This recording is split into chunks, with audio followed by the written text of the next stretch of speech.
காய்ச்சி கூழ் கம்மங்கூழ் கிளறி எல்லாம் அப்படியே நைட்டெல்லாம் வச்சுட்டு பின்ன காலம்பரம் எடுத்து இதோ நிறைய இப்படி நல்லா கூழாயிடுச்சு.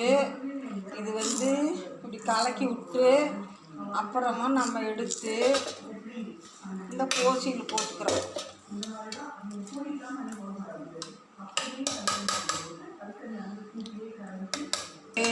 அதுக்கு அடுத்தது கட்டி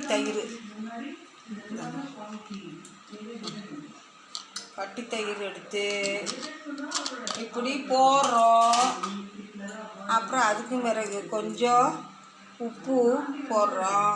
உப்பு அளவாக பார்த்து போடணும். அப்புறம் இப்படி கலக்கிறோம்.